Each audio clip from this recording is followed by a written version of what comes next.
కొత్త రకమైన మిసైల్ తో కూడా ఇజ్రాయెల్ పైన దాడి చేసింది. అయితే టాప్ లీడర్ల అంతమే లక్ష్యంగా పరస్పర దాడులు జరుగుతున్నాయి. ప్రధాని నేతన్యాహు విల్లా దగ్గర కూడా కొన్ని బాంబులు చిపడ్డాయి. దీంతో ఇప్పటికే ఇజ్రాయెల్ సైన్యం కూడా అలర్ట్ అయింది. అయితే ఇరాన్ కొత్త రకం దాడులను ఇజ్రాయెల్ అడ్డుకోలేకపోయింది. అయితే తాజాగా ఇజ్రాయెల్ పై కొత్త రకం మిసైల్స్ తో కూడా ఇరాన్ దాడికి దిగింది. సో ఈ దాడుల్లో ప్రధాని నేతన్యాహు ఇంటి దగ్గర కూడా కొన్ని భారీ పేలుళ్లు సంభవించాయి. దీంతో ఇజ్రాయెల్ ఆర్మీ కూడా అలర్ట్ అయింది. అయితే ఈ కొత్త రకమైన మిసైల్ ని కూడా ఇజ్రాయెల్ అడ్డుకోవడంలో విఫలమైంది. దీంతో నేతన్యాహు కూడా ఎవరైతే ఇజ్రాయెల్ ప్రధాని ఉన్నారో అతన్ని కూడా బంకర్లోకి తరలించింది ఆర్మీ అన్నట్టు కూడా సమాచారం వస్తుంది. అయితే ఇక 2 రోజుల క్రితమే ఖమైనీ టార్గెట్గా కూడా ఇజ్రాయెల్ దాడులు నిర్వహించింది. న్యూక్లియర్ సైట్లను పేల్చేసింది ఇజ్రాయెల్. అదేవిధంగా ఖమైనీ ఇంటికి సమీపంలో ఇజ్రాయెల్ మిసైల్స్తో దాడికి దిగింది. అలాగే ఇరాన్ ఆర్మీలోని టాప్ 5 ఎవరైతే అధికారులు ఉంటారో వాళ్ళని కూడా హతమార్చినట్లు కూడా ఇప్పటికే ఇజ్రాయెల్ ప్రకటించింది. దీంతో బంకర్ నుంచే పరిస్థితిని సమీక్షిస్తున్నారు ఖమైనీ అదేవిధంగా నేతన్యాహు. అయితే ఏమాత్రం తగ్గకుండా ఇజ్రాయెల్ ఇంకా ఇరాన్ ఒకరిపైన ఒకరు దాడులు చేసుకుంటున్నాయి. డ్రోన్స్తో రాకెట్లతో మిసైల్స్తో కూడా దాడులు చేస్తున్నాయి.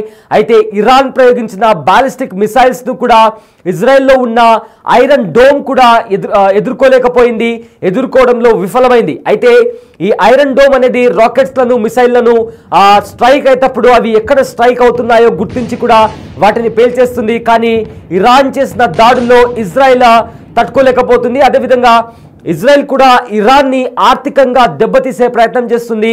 గ్యాస్ స్టేషన్స్ అదేవిధంగా మిసైల్ స్టేషన్స్ అదేవిధంగా ఏదైతే గ్యాస్కి సంబంధించిన ఎక్కువగా అనుస్థావరాలు కావచ్చు, గ్యాస్ స్టేషన్స్ కావచ్చు, లేదా మిసైల్ స్టేషన్స్ కావచ్చు, వీటిని టార్గెట్ చేస్తూ కూడా ఇజ్రాయెల్ దాడి చేయడంతో ఆర్థికంగా ఇరాన్ భారీ మొత్తంలో నష్టపోతుంది. బిగ్ స్క్రీన్ పైన ఆ దాడులకు సంబంధించిన విజువల్స్ మనము చూడొచ్చు. ఏ రకంగా దాడులకు దిగుతున్నాయో కూడా చాలా స్పష్టంగా కనిపిస్తోంది. మొత్తంగా విధ్వంసకరమైన సిచ్యువేషన్ ఇరాన్ అదేవిధంగా ఇజ్రాయెల్లో కనిపిస్తుంది. ఒక్కసారి ఆ దాడులను చూడండి, ఎంత భయానకంగా వర్షం కురిసేటప్పుడు ఎలాగైతే వర్షపు నీళ్లు కురుస్తాయో ఆ రకంగా మిసైల్స్తో అంటే బాంబుల వర్షం కురిపించుకుంటున్న ఇరు దేశాలు ఒకరిపైన ఒకరు. ఒకసారి రాకెట్ లాంచర్లను చూడండి ఏ విధంగా దూసుకెళ్తున్నాయో, టార్గెట్ను లాక్ చేసి మరీ ఢీ కొడుతున్నాయి. పరస్పరంగా దాడులకు దిగుతున్నాయి ఇజ్రాయెల్ ఇంకా ఇరాన్. ఒకసారి ఆ స్క్రీన్ పైన చూస్తుంటే బాంబుల వర్షం ఏ రకంగా బాంబుల వర్షం కురిపిస్తున్నారో ఇరు దేశాలు ఒకరిపైన ఒకరు కూడా చాలా స్పష్టంగా మనం బిగ్ టీవీ స్క్రీన్ పైన కూడా చూడొచ్చు. ఆ బాంబుల ధాటికి కూడా అటు ఇజ్రాయెల్ ఇటు ఇరాన్ రెండు దేశాల్లో కూడా పెను విధ్వంసకరమైన దృశ్యాలు కూడా అక్కడ నెలకొన్నాయి. అయితే ఇప్పటికీ ఇరు దేశాల మధ్య కూడా చాలా మంది చనిపోయినట్లు కూడా వార్తలు వస్తున్నాయి. ఇక ఇజ్రాయెల్లో కూడా కొంతమంది న్యూక్లియర్ సైంటిస్టులు అదేవిధంగా ఆర్మీకి సంబంధించిన ముఖ్య అధికారులు కూడా చనిపోయినట్లు ఇప్పటికే అటు ఇరాన్ ఇంకా ఇజ్రాయెల్ కూడా ప్రకటించారు. అయితే కీలక నేతలే టార్గెట్గా ఇరాన్ ఇంకా ఇజ్రాయెల్ దాడులకు దిగుతున్నాయి. ఇజ్రాయెల్ ఏమో ఇరాన్ సుప్రీం లీడర్ అయిన ఖొమైనీని హతమార్చేందుకు కూడా దాడులు చేస్తుంది. అయితే ఇరాన్ కూడా ఇజ్రాయెల్ ప్రధాని అయిన నేతన్యాహుని మట్టుబెట్టడానికి కూడా దాడులు చేస్తుంది. అయితే ఏదైతే ఖొమైనీని హతమార్చడానికి ఇజ్రాయెల్ చేసిన ప్లాన్కి కూడా ట్రంప్ అంగీకరించలేదు. ట్రంప్ కూడా వద్దని చెప్పారు. దీంతో ఇజ్రాయెల్ వెనక్కి తగ్గినట్లు ఇప్పటికే అమెరికాకి చెందిన 2 అధికారులు కూడా మీడియా ముఖంగా చెప్పడం జరిగింది. బట్ దీన్ని నేతన్యాహు కొట్టిపడేశారు. ఈ టైంలో ఇన్ఫర్మేషన్ వార్ఫేర్ అనేది జరుగుతూ ఉంటుంది. సో దాన్ని నేను ధృవీకరించలేను అంటూ కూడా నేతన్యాహు ప్రకటించడం జరిగింది. ఇరు దేశాల అగ్ర నేతలు కూడా బంకర్లో ఉండి ఈ యుద్ధానికి సంబంధించి కూడా వాళ్ళు పర్యవేక్షిస్తున్నారు. సో ప్రజెంట్ అయితే ఈ వార్ పశ్చిమాసియాలో ఉన్న ఇజ్రాయెల్ ఇంకా ఇరాన్ మధ్య జరుగుతున్న వార్ తారాస్థాయికి చేరింది. అయితే అమెరికాతో పాటు ఇతర దేశాలు కూడా ఇరాన్ ఇంకా ఇజ్రాయెల్ని కూడా వీళ్ళిద్దరూ కూడా శాంతి మార్గంలో చర్చించుకొని సీజ్ ఫైర్ కాల్పుల విరమణ ఒప్పందం పైన దిగి రావాలంటూ కూడా ఇతర దేశాలు కూడా చెప్తున్నటువంటి పరిస్థితి కనిపిస్తుంది. అదేవిధంగా అమెరికా అధ్యక్షుడు డొనాల్డ్ ట్రంప్ కూడా రెండు దేశాలకు కూడా హెచ్చరించారు. ఇరు దేశాలు వెంటనే కాల్పుల విరమణ ఒప్పందానికి రావాలి. ఎలాగైతే భారత్ ఇంకా పాకిస్తాన్ తన మాట విని కాల్పుల విరమణ ఒప్పందానికి వచ్చాయో అదేవిధంగా ఇరాన్ ఇంకా ఇజ్రాయెల్ వీళ్ళు కూడా కాల్పుల విరమణ ఒప్పందం చేసుకోవాలంటూ కూడా డొనాల్డ్ ట్రంప్ చెప్తున్నారు. అయితే ఇప్పటికే చాలా దేశాల మధ్య జరుగుతున్న యుద్ధాల్లో నేను శాంతిని నెలకొల్పాను, ఖచ్చితంగా ఇజ్రాయెల్ ఇంకా ఇరాన్ మధ్య జరుగుతున్న యుద్ధానికి కూడా నేనే శాంతిని నెలకొల్పుతానంటూ కూడా ఇప్పటికే డొనాల్డ్ ట్రంప్ కూడా చెప్తున్నారు. బట్ డొనాల్డ్ ట్రంప్ చెప్తున్నప్పటికీ కూడా రోజు రోజుకి దాడులు ఇరాన్ ఇంకా ఇజ్రాయెల్ మధ్య జరుగుతున్న దాడులు రోజు రోజుకి మితిమీరుతున్నాయి, తారా స్థాయికి చేరుతున్నాయి. సో ఫర్దర్గా ఇది కాస్త మూడవ ప్రపంచ యుద్ధానికి దారి తీస్తుందా అంటే అవును అనే సమాధానం ఇస్తున్నారు చాలా మంది నిపుణులు. సో ఫర్దర్గా వేచి చూడాలి రాబోయే రోజుల్లో ఈ యుద్ధం ఎలాంటి పరిణామాలకు దారితీస్తుందో. We have to wait and watch.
Right, ఆ దృశ్యాలు టీవీ స్క్రీన్ పైన ఏదైతే యుద్ధం జరుగుతుందో ఆ యుద్ధానికి సంబంధించిన దృశ్యాలు కూడా మనము బిగ్ టీవీ స్క్రీన్ పైన చూడొచ్చు.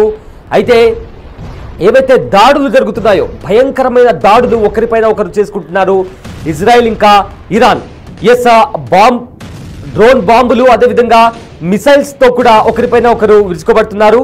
అయితే ఇప్పటికే చాలా మంది ప్రజలు కూడా సైరన్ మోగిన వెంటనే అక్కడ ఉండే ప్రజలు కూడా భయపడి పారిపోతున్నటువంటి పరిస్థితి కనిపిస్తుంది.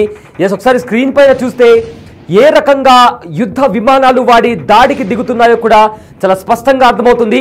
అయితే ఇజ్రాయెల్ ఇరాన్ పైన యుద్ధ విమానంతో దాడి చేసిన నేపథ్యంలో ఆ యుద్ధ విమానాన్ని వెంబడించి మరి ఇరాన్ కూడా ఆ యుద్ధ విమానాన్ని కూల్చేసినటువంటి విజువల్ కూడా మనము బిగ్ టీవీ స్క్రీన్ పైన చూడొచ్చు. సేమ్ ఇలానే పరస్పర దాడులు అటు ఇరాన్ ఇటు ఇజ్రాయెల్ మధ్య కూడా జరుగుతున్నాయి. అయితే నువ్వా నేనా అంటూ కూడా ఇద్దరు పరస్పరంగా దాడులు చేసుకుంటున్నారు. అయితే ఇజ్రాయెల్ వైమానిక దాడులు చేస్తుంటే ఇరాన్ బాలిస్టిక్ మిసైల్స్ అదేవిధంగా రాకెట్స్ అదేవిధంగా కొత్త రకమైన మిసైల్స్ కూడా ప్రయోగించి ఏకంగా ఇజ్రాయెల్ ప్రధాని అయిన అధ్యక్షుడైన నేతన్యాహు ఇంటి దగ్గర కాల్పులకు దిగింది ఇరాన్. అదేవిధంగా ఇజ్రాయెల్ కూడా ఇరాన్ సుప్రీం లీడర్ అయిన ఖొమైనీని మట్టుబెట్టేందుకు కూడా ప్రణాళిక రచించింది. కానీ ఇంతలో అమెరికా అధ్యక్షుడు డొనాల్డ్ ట్రంప్ వద్దు అని చెప్పడంతో కూడా ఇజ్రాయెల్ వెనక్కి తగ్గిన పరిస్థితి కనిపించింది. సో ఏది ఏమైనప్పటికీ కూడా రెండు దేశాల మధ్య కూడా భీకర పోరు నడుస్తుంది. ఒకరిపైన ఒకరు బాంబులతో రాకెట్స్లతో కూడా దాడులకు దిగుతున్నారు. ఒక కొత్త రకమైన దాడులకు తెరలేపింది ఇరాన్.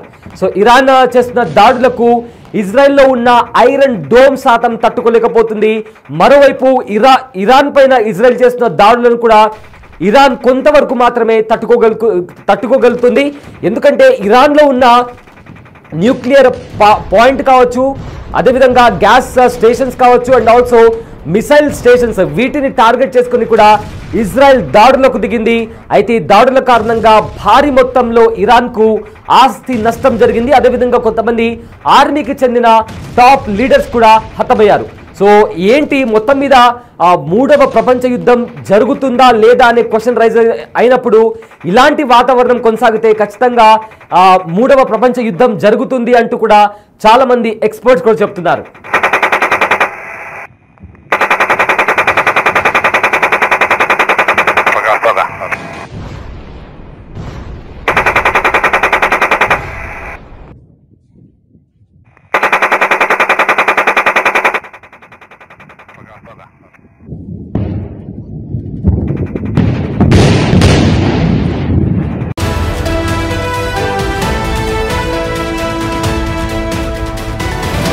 న్యూస్ చూస్తున్నారు. ఇరాన్ ఇంకా ఇజ్రాయెల్ మధ్య యుద్ధం తారాస్థాయికి చేరింది. అయితే ఇప్పటికే ఇరాన్ సుప్రీం లీడర్ ఖమైనీ కూడా బంకర్లో తలదాచుకున్నట్టు కూడా ఇప్పటికే సమాచారం వస్తుంది.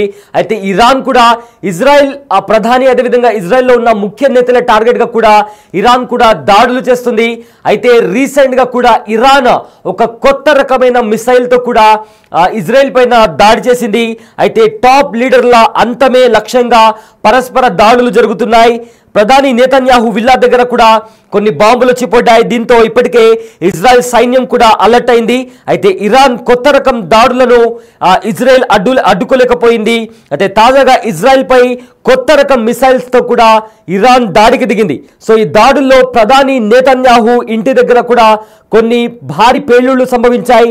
దీంతో ఇజ్రాయెల్ ఆర్మీ కూడా అలర్ట్ అయింది. అయితే ఈ కొత్త రకమైన మిసైల్ ని కూడా ఇజ్రాయెల్ అడ్డుకోవడంలో విఫలమైంది. దీంతో నేతన్యాహు కూడా ఎవరైతే ఇజ్రాయెల్ ప్రధాని ఉన్నారో అతన్ని కూడా బంకర్లోకి తరలించింది ఆర్మీ అన్నట్టు కూడా సమాచారం వస్తుంది. అయితే ఇక 2 రోజులు